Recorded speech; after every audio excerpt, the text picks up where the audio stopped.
शनिवार आणि रविवार मस्त असं आम्ही 2 दिवस छान काम केलं, आम्हाला आवडण्यासारखं काम केलं. तर काही नाही, आम्ही मस्त नर्सरीमध्ये गेलो. नर्सरीमधून मस्त असे झाडं वगैरे आणले. जे काही झाडं आणले ना, तर जे उपयोगाचे होते ना तेच झाडं आणले त्या नर्सरीमध्ये. तर असे गुलाबाचे किंवा फुलांचे वगैरे तिथे झाडं नव्हते, तर मग ते नाही आणले. पण जे असे उपयोगाचे झाडं होते ना, मग ते आणले. लिंबाचं आणलं, भरपूर असे वेगवेगळे प्रकारचे आणले. तर मोठ्या व्हिडिओमध्ये तुम्हाला समजेलच आम्ही कोणते कोणते झाडं आणले. घरी आणल्यानंतर दुसऱ्या दिवशी म्हणजेच रविवारी सर्व झाडांना खड्डे खोदून खत टाकून आणि सर्व झाडं आम्ही मग लावून घेतले. जमिनीमध्ये लावले. ते झाडांना म्हटलं मोठे होतील, तर ते काही कुंड्यांचे वगैरे उपयोगाचे नव्हतेच. तर बघा मस्त अशी गाडी भरून आम्ही झाडांची आणली.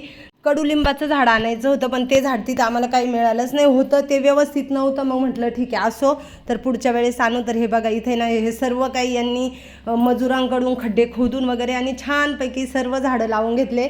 म्हणजे शनिवार आणि रविवार हे दोन्ही दिवस आमचे कामात गेले आणि मस्त कामात गेले.